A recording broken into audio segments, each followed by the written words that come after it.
Hello class and welcome to this afternoon lecture.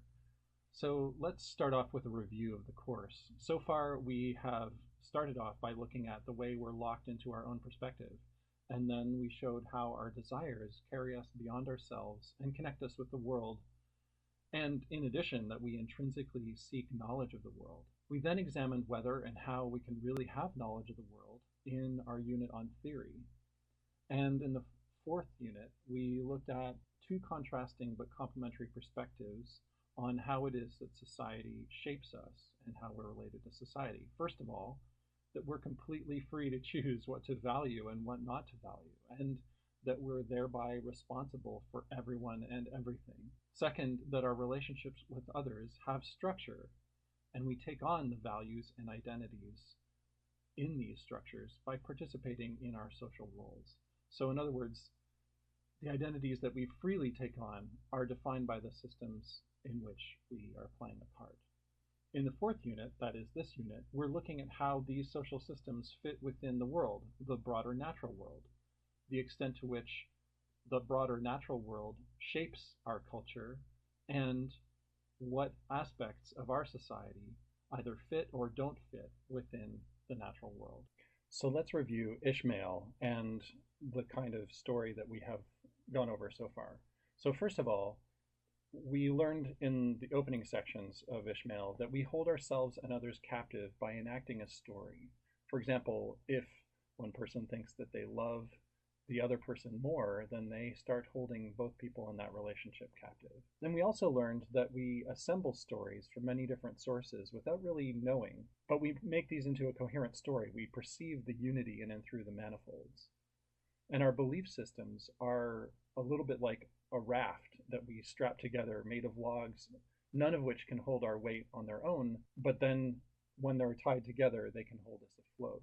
So then we looked at the taker story. So the world is divided into two different kinds of cultures, the taker culture and the leaver culture.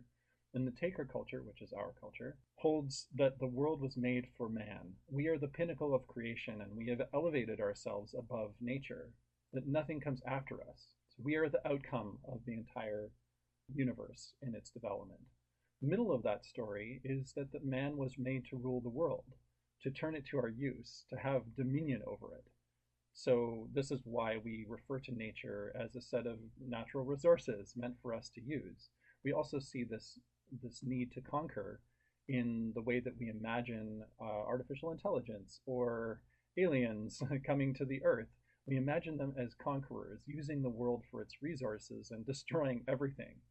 That is not an image of what AI would be or what aliens would be like. It's an image of the story that we tell ourselves. It's an image of what we think our destiny is, our role in the universe as the preeminent creature, the one who is the outcome of all of creation. The end of that story is that we were meant to turn the world into a paradise. And as we find out, this isn't working very well. We're damaging the world and we're damaging ourselves. And so the story that we're telling doesn't just stop when it runs into an obstacle, it innovates. So there are two options for interpreting the outcome of the story. The first is that we human beings are flawed or sinful. And the second is that we, the taker culture, is flawed. That is, that the story we have been telling ourselves is wrong. And of course, taker culture chooses the first. It chooses to say that human beings ourselves are flawed. Now, our taker culture doesn't tell us how to get along with the rest of nature. In fact, our taker culture doesn't say anything about how we should interact with the natural world in a positive way. In other words, it doesn't tell us how we should be good citizens of the natural world. So here's an exercise for you. I want you to take a couple of minutes and just answer these two questions. I want you to make a list, and I want it to be specific. So on the one side, I want you to write down things that we should stop doing to nature. And on the other hand, I want you to write down the good things that we should keep doing for nature. So now that you're back, which of those was harder?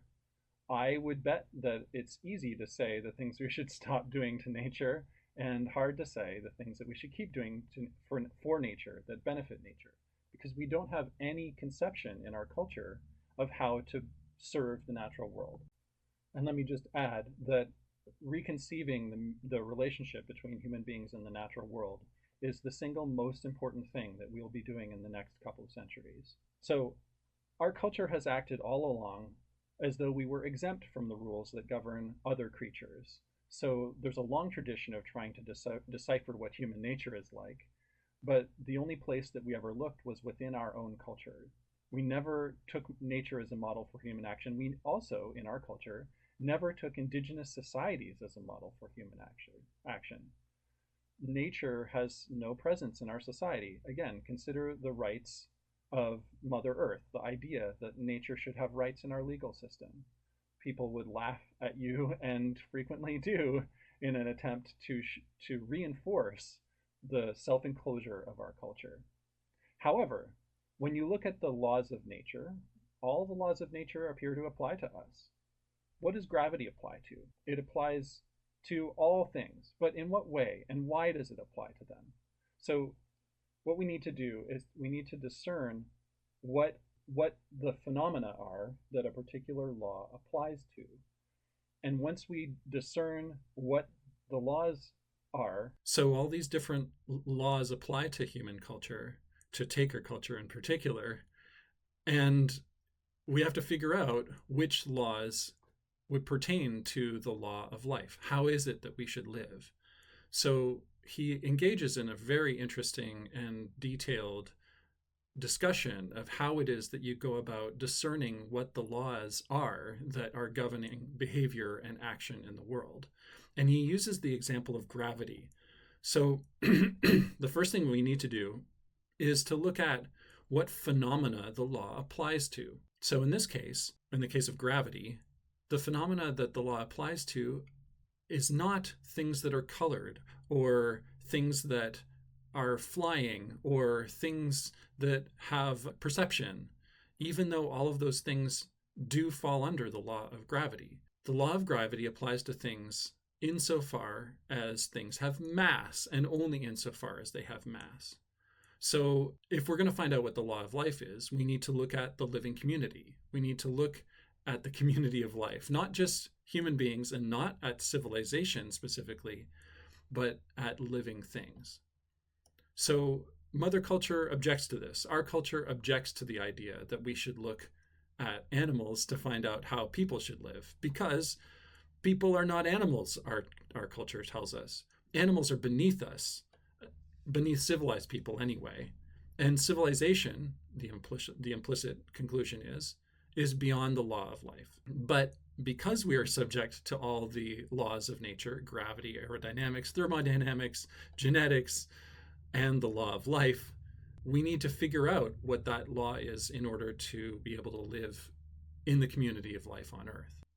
So we need to start by looking at the effects of the laws in the phenomena that we're examining. So gravity organizes how things with mass move, how they fall, and the law of life keeps the living community together, keeps it going. So how do you formulate the law, starting from the phenomena? And how do you figure out what its effects are? The method for discovering a law is to ask, what are they always doing that makes them successful, and what do they never do that makes them successful? And Ishmael gives us a clue. He says, the effect of the law of life is that those who live according to the law of life live forever, while those who live contrary to the law die quickly. So we need to distinguish between what is irrelevant to the function of the law of life and what is relevant to the function of the law of life. And so I thought it would be useful to come up with an example and to work on an example together with you. So here's the example. What do people in the cafeteria do? What do they always do that makes the cafeteria successful? And what do they never do that makes the cafeteria successful? So in a cafeteria, there are plenty of things that people do. I want you to brainstorm a list of things that people do, and then I want you to brainstorm a list of things that people never do. And then I want you to ask, which of these things makes the cafeteria successful? Which of these things allows the cafeteria to do what it specifically does, and which do not? So take a couple minutes to do that. Okay, so let's get some ideas out on the table so we can work with them. So people in a cafeteria, they frequently wear clothing. At least every cafeteria I've ever been to, people are wearing clothing. But is that what makes a cafeteria successful? Well, if people weren't wearing clothing, then it could go on pretty much as usual. People could still do all the things that you would do in a cafeteria. So, no, clothing doesn't really make the cafeteria successful or not. How about people paying money at the cafeteria for their food? Well, you could imagine a situation in which there's a cafeteria where no one pays anything, where it's all free food. So that also doesn't determine what a cafeteria is and what makes it successful. Now, what if somebody butt in line? So people get in line, but what if somebody butts in line in front of someone else? It's not necessarily a destruction of the role of the cafeteria, the function of a cafeteria, unless by butting in line, you're preventing other people from getting access to food. So if that happens, if we're preventing people from getting access to food, then the cafeteria stops working as a cafeteria. And that indicates that there's something about the cafeteria that requires access to food. Access to food is the principle of organization of a cafeteria. And we're starting to understand what laws are going to be required in order for the cafeteria to keep working as a cafeteria. So let's think of some more things that people never do. People never skydive. People never skydive in a cafeteria. But if you're skydiving, you're just doing something completely different, right? It's not really something you can do at a cafeteria. What about downhill skiing? Well, it seems like you could downhill ski into a place where there's food being served, and you don't necessarily have to take off your skis in order to get the food. So that doesn't necessarily impinge on the cafeteria either. But imagine if when you were going through the stalls at the cafeteria, you spat in the food that was waiting there. That would interfere with the function of cafeteria as well. And so the ruining other people's food is a problem for a cafeteria. You can't interfere with other people's ability to eat food, to have access to food and to eat that food at a cafeteria. So we're starting to understand how rules shape and limit the activities of people in a cafeteria, and which rules are relevant to the functioning of a cafeteria and which are not. So now Ishmael proposes a very similar experiment in a certain way to look at a healthy ecological community and to try to figure out what they are doing that makes them successful and what they are never doing that also makes them successful.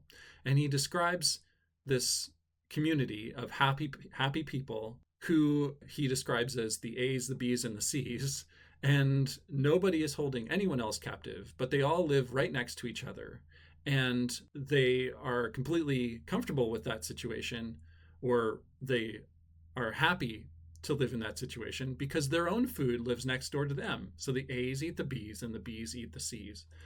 And the narrator responds by saying, "This seems really, truly barbaric." And they respond by saying, "No, this is totally organized and normal." So the narrator asks, "What is it that you're doing that makes you orderly and happy and successful?" So there are three principles that Ishmael puts forward. They have a law, they follow it invariably, and this makes them successful. So we have to ask, what do they do? What do they never do? And what are the effects of this law? And the effects of the law are that the reward is life and the penalty is death. So three things that happen in this orderly community are that the beings in those communities never go out to exterminate the creatures that eat them. So they also never go out to exterminate their competitors. So the different species who are all in the category of the A's don't kill each other off in order to have more access to the B's. So imagine a human being goes out and kills the wolves off so that we can have access to the deer, and so the deer will multiply, there will be more available for us. We do not want competition with other living things, so we go out and exterminate our competitors. And when you do that, eventually, when there are no competitors, there will be only one species, as it were, at each level. The levels, of course, being green plants, plant eaters, and then the predators and scavengers. So if we exterminate our competitors, then we become the only species on our level. In addition, if we destroy the competitors of the food that we want to eat, right?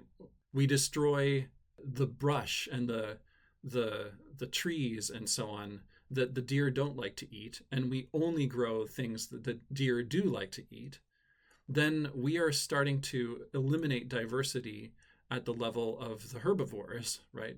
And we certainly do this in agriculture. When we plant our corn in the fields, we destroy every other living thing that we can on the fields. We leave the land a scar, a wound, an open wound, and we eliminate all other plants so that we can grow as much corn as possible with no competition. So by destroying our competitors, we are eliminating diversity at each level of the ecosystem. So this is something that they never do in this happy community, this happy ecological community.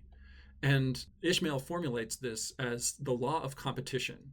So within that happy ecological community of the A's, the B's, and the C's, they all compete to the best of their ability. The coyotes will hunt the gazelles, and the lions and the leopards will too. They all compete to the best of their ability, but they don't hunt out their competitors and destroy them or deny their competitors access to food. When they're full, when a lion is full from eating a gazelle, other creatures come along and eat right next to it. It'll lie down on the ground next to the carcass, and the hyenas and other creatures will come along and eat from that carcass. There's no rejection of the possibility for other living things to eat. So they compete, but they do not eliminate competition. So another way to put this is the law of life is to compete, but don't wage war. And this is called a peacekeeping law. You compete, but you don't eliminate your competition. So this law has a very, very specific, useful formulation. And that formulation has this kind of direct relevance to our taker culture. So the law is effectively, do not make the life of the world your own. The world was not made for any one creature. The peacekeeping law promotes diversity because in and through competition, the animals and the plants diversify. They look for different sources of food. They try to innovate in their food sources, but also in their ways of hiding and escaping being caught by the predators and so on. So the natural community is diverse because of the law of competition. And that diversity promotes resilience.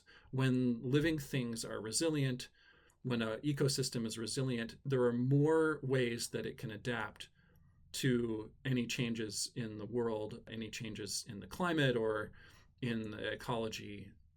And that resilience is crucial to the survival of life on Earth. That diversity is also crucial to our own existence. Human beings, for almost the entirety of our ecological history, grew up in the midst of this peacekeeping law. We were fostered and became who we are by living according to this law. But 500 generations ago, Ishmael observes, one human culture said, we're exempt from the law, and then began to eliminate our competitors, began to eliminate the creatures that both compete for the food that we're looking for and also, we think, are putting us at risk as a result of doing that.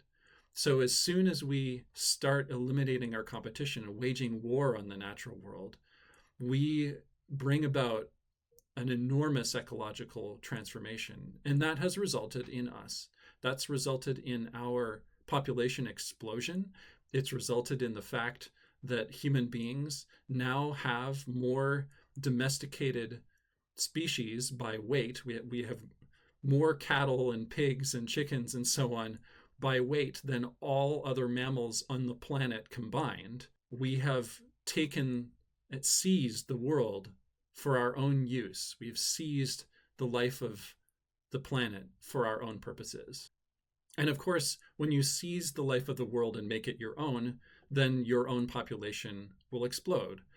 If you eliminate your competitors for a short amount of time, the population of the creature that you're hunting for will explode. When you fence animals off and you prevent all other creatures from hunting them altogether, then and you inseminate them, you grow them yourselves, you feed them, you can provide so much food that your population will multiply. So the law of life is the exact opposite of what our taker culture is doing. The law of life says that no one species shall make the life of the world its own.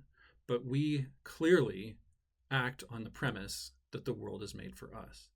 And as a result, we're waging war against the world. One of the ways that Ishmael describes this is quite useful. This idea of the specialness of human beings as a conqueror, as a dominator who is waging war on the natural world, makes us lonely, a kind of occupying army in the world, and that this leads to crime and mental illness and suicide and drugs, that human beings, not feeling like we're part of the world, that we belong in the world, are, for that reason, insecure about our place in the world, that we do not feel at home. And now we turn to the lever story. The lever story is the next phase in the refutation of the taker story. In the first phase of the refutation of the taker story, we saw a critique of the taker story based on the way that the natural world works, the way that living things interact in a community of life. And the takers, we saw, completely reject that law of life and live according to their own law, namely the idea that human beings are the purpose of all of creation, that the world was made for us. But in this next section, we look at the takers from the perspectives of the leavers. And that perspective offers us a recontextualization, gives us another story to be in. And it provides us with an even deeper insight into what is going on in the taker story. So the start of this story is the question of how the gods learned how to rule the world. And there's a kind of a story about how it is that the world was functioning and the gods' responses to that. So I'm going to read this section to you. So the gods are looking at the way that the ecological community is interacting, and what they see is that each time the gazelle is killed by the lion for food, the gazelle laments and curses the gods for allowing it to die. And at the same time, the gods, the next day, when they spare the gazelle and the lion goes hungry, the lion curses the gods because the gods have betrayed it and the gods aren't providing for it. So the gods, and I'm reading from Book 9, Chapter 4, hearing all these curses, groaned, "We've made the garden a place of terror, and all that live in it hate us as tyrants and criminals." And they're right to do this, because by action or inaction, we send them one good day and evil the next without knowing what we should do. The savannah stripped by the locusts rings with curses, and we have no answer to make. The fox and the grasshopper curse us because we let the quail live, and we have no answer to make. Surely the whole world must curse the day we made it, for we are criminals who send good and evil by turns, knowing even as we do it that we don't know what ought to be done. Well, the gods were sinking right into the slough of despond when one of them looked up and said, "Say, didn't we make for the garden a certain tree whose fruit is the knowledge of good and evil?" "Yes," cried the others, "let's find that tree and eat of it and see what this knowledge is." And when the gods had found this tree and had tasted its fruit, their eyes were opened, and they said, "Now indeed we have the knowledge we need to tend the garden without becoming criminals, and without earning the curses of all who live in our hands." And as they were talking in this way, a lion went out to hunt, and the gods said to themselves, "Today is the lion's day to go hungry." and the deer it would have taken may live another day. And so the lion missed its kill, and it was as it was returning hungry to its den, it began to curse the gods. But they said, "Be at peace, for we know how to rule the world, and today is your day to go hungry." And the lion was at peace. And the next day the lion went out to hunt, and the gods sent it the deer they had spared the day before. And as the deer felt the lion's jaws on its neck, it began to curse the gods. But they said, "Be at peace, for we know how to rule the world, and today is your day to die, just as yesterday was your day to live." And the deer was at peace. This is indeed the proper knowledge of the gods, the knowledge of who shall live and who shall die. So when the gods eat from the tree of knowledge, it justifies a certain relationship between the animals because the gods know who shall live and who shall die. How does this relationship work out? So individuals lose their lives, but overall, the species and the relationships between the species is in a kind of balance. So if you look at the balance of the population of rabbits and foxes, you'll see the more rabbits there are, the more foxes there will be. But the more foxes there are, the fewer rabbits there will be. So eventually, the natural world comes into a kind of balance where the number of foxes and the number of rabbits reaches a kind of equilibrium, and it varies around that equilibrium. Sometimes there will be more rabbits in the summer, and sometimes there will be more foxes, but they will stay more or less the same, and they will both continue to survive. They'll both continue to live together. Neither one explodes its population so much that it destroys all the other living things. And that mutuality, that principle, it's a principle of mutual dependence, mutual limitation. So that if one living thing, say the grasshoppers, expands beyond all possible limitations, then its expansion comes at the expense of all the other living things. That is, living things live at the expense of other living things. And as a result, there needs to be a kind of balance between these things in order for there to be justice on the one hand, which is the thing that the gods are preoccupied with, but also sheer survival. In order for living things to continue to exist, they must have a limited population. They must be limited in the amount that they consume. And that is not something that our culture regards as a limitation that we should heed at all. So one day, Adam, that is the father of taker culture, he eats from the tree of knowledge as well. So what does he learn from the tree of knowledge? So when the gods ate from the tree of knowledge, they gained the knowledge of a ruler. That is, they gained the knowledge of who shall live and who shall die. And they decided, as it were, who shall live and who shall die. And the way they decided that was through this ecological principle of mutual limitation, that all the creatures in the living world grow at the expense of other living things, and as a result have their population and their life limited by the other things in the world. But when Adam eats from the tree of knowledge, Adam doesn't have the same understanding, the same comprehensive ecological perspective. Adam is limited by his perspective. We are limited by our own specific perspective. And as a result, what we think is good is just our life. And everything that goes against our life needs to be eliminated. So we learn from the tree of knowledge that we are the ones who decide who shall live and who shall die. So we think that we've understood what is good and what is evil. But in fact, all that we have internalized from that is the idea that our life is good and anything that gets in the way of our life is bad. So the taker story isn't just a story about triumph. It's a revolt. It's a rejection of something. And in chapter 11, section 4, Ishmael really gets to the heart of what this revolt is about. So he asks, why was the taker revolution necessary, the agricultural revolution that he's referring to? And the answer is, it was necessary for human beings to get somewhere, but we need to go deeper. There's plenty of misery in taker culture. So it's not as though the culture inevitably elevates us out of poverty or misery. So Ishmael asks the narrator to think through a couple of things. And one of them is to understand what their image is of lever cultures. So lever cultures, human cultures, the many human cultures that don't practice the kind of thing that we do of waging war on the natural world and co-opting life for our own purposes. So this is what the narrator says, imagining the lever cultures. He says, this vision has a sort of dreamlike quality to it, or nightmarish. A man is scrabbling on a ridge at twilight. In this world, it's always night. The man is short, thin, dark, and naked. He's running at a half crouch looking for tracks. He's hunting. He's desperate. Night is falling, and he's got nothing to eat. He's running and running as if he were on a treadmill. The treadmill, because tomorrow at midnight, he will be there running still, or running again.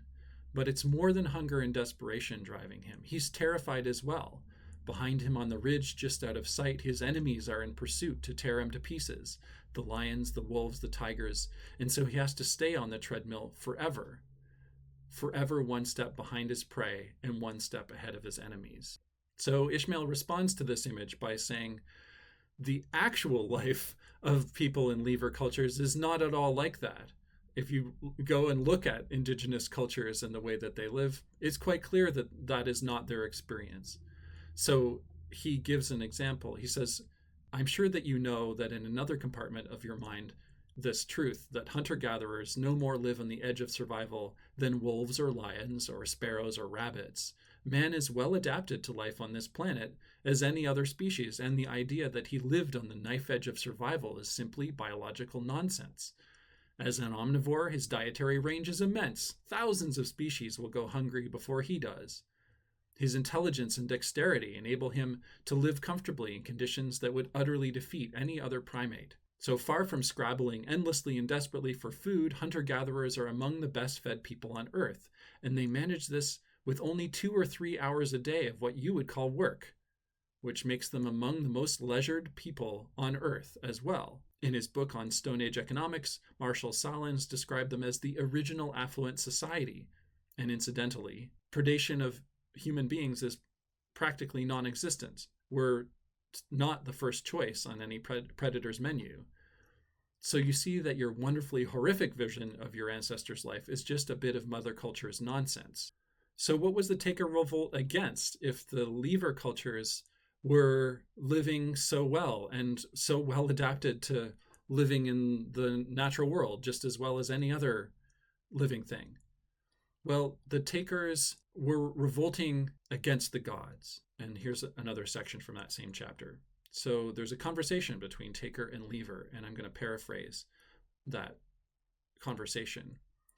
The taker says, "You all live like animals." And the lever says, "Are animals shameful?"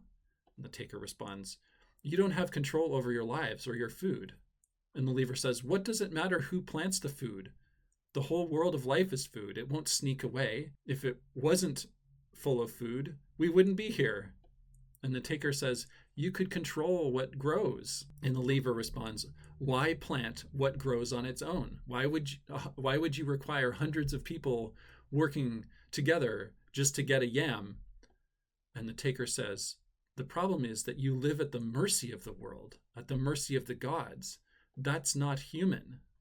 Lack of food can make you die." And the lever response is it shameful to die, Bwana?" The taker responds, "You die because you live in the hands of the gods. You should trust yourselves with your lives." And the lever responds, "We left sowing and growing to the gods, and there has always been enough. And behold, we are here." And the taker responds, "The gods don't give you what you need to be human. They are incompetent gods. You should not trust the gods. Have more food than you need. If you took control of the food out of the hands of the gods would have no power over you." And so we see in that a very clear image of the revolt that the taker cultures are engaging in, a revolt against the gods. The takers do not want the gods to have power over them. So the taker's story is anchored in a profound distrust of the world, a really deep sense that we don't belong in the world, that we can't trust the world to provide for us. And so let's return to that image of the lion and the gazelle. Imagine you are struggling to feed your children, and in that struggle, you are losing the battle.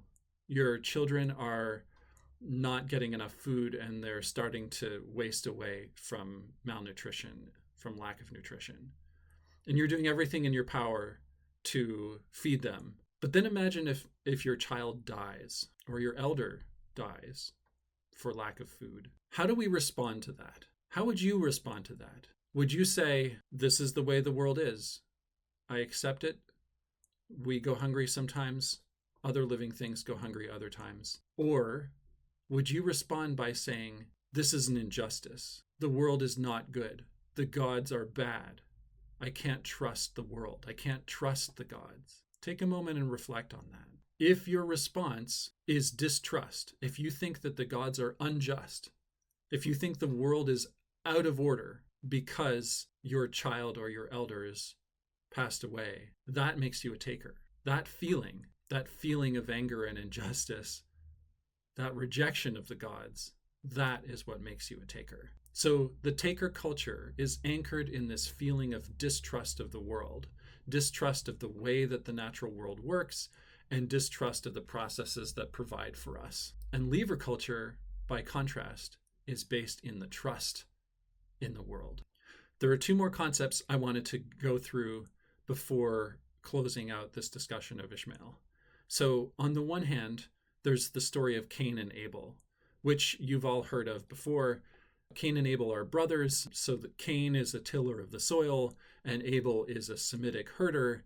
And Cain and Abel both give an offering to God. God accepts the offering that Abel gives, that is, the offering of the herder, the Semitic herder. And the agriculturalist, Cain, the father of taker culture, kills Abel. And we've descended from the takers. So this is a story about the destruction of lever cultures by taker cultures. Taker cultures have been destroying lever cultures ever since. So what are some examples? I want you to take a moment and just write down some examples of how takers are killing levers even today. So some examples include the genocide against indigenous peoples in North America, in Central and South America as well, the repression of indigenous peoples in Australia, in general, the colonial appropriation of lands, and the way that we took indigenous peoples out of their culture and forced them into residential schools, specifically with the explicit goal of killing the Indian in them. This only stopped recently, like in the 1960s and 70s, and we are still, in so many ways, carrying out this elimination of indigenous culture, repressing their right to vote and eroding their ability to govern themselves, for example. So there are many examples of taker culture continuing to eradicate indigenous lever cultures. Finally, the concept of the future. So one way to think about this is to ask, who is it who has a future? The takers or the levers? And Ishmael very clearly answers the levers. One way to think about this is to think about the word sustainability. So the word sustainable means that you can do something continuously. You can just keep doing it and you can do it forever. Doing something that is unsustainable means that you will eventually not be able to do that anymore. So everything that is unsustainable gets selected out, and everything that is sustainable will go on existing, will go on happening forever. So sustainability is not at all what the taker culture is doing, but lever cultures are the ones who are sustainable. So taker culture does not have a future. The image that Ishmael gives is of an aeronaut, that is, somebody who's trying to build a flying machine. The flying machine is civilization, and it's headed off of a cliff, and we're pedaling as fast as we can to try to get the propeller to go and to carry us further so that we don't crash. But our culture disregarding the laws of gravity, disregarding the laws of life, and thinking that we're exempt now that we're in the air, that we're exempt from the laws of gravity, thinking that we're exempt from the laws of life just because we live in a civilization, thinking that it's okay for us to wage war on the natural world. Our attempt at flight, at civilizational flight, will fail, and our society will crash into the bottom of the cliff and eliminate itself. The levers, however, they are practicing the same kind of life as all the other living things. They're practicing the same peacekeeping law that maintains their competitiveness and the competitiveness of the living things around them. And they will continue after we're gone. So for the takers, they believe that the world belongs to man, and the leavers believe that man belongs to the world. So things that belong to the world evolve, and things that take control of life for themselves stop evolving, and they die. They die very quickly. So if we live as though the world has belonged to man, then creation ends with us. We are living in such a way as that we make the story that things came to be for us. We're living in such a way to make it true. But if we live in such a way that we belong to the world, then creation will go on forever. There's a beautiful example of one of the possibilities for what could happen if we live for the sake of the world, if we live in such a way that we belong to the world. And that is that other intelligent beings will continue to evolve alongside us. And those other intelligent things, the apes, the dolphins, the birds, we could enter into even higher, more rich interactions with them. We could communicate with them and find out different ways of understanding the world from their perspective. But if we select ourselves out, then we will cease. If we live as though we belong to the world, then we can grow up in an ever richer community of living things on Earth. So that brings our discussion of Ishmael to a close. The next section on the Tao Te Ching will look at a very personal but also systematic analysis of how it could be that an individual could live like a lever does. How is it that we can live in such a way that we belong to the world and trust the world? And the Tao Te Ching gives us a really nice description of how that could be. Have a great day, everybody, and we'll see you in the next class.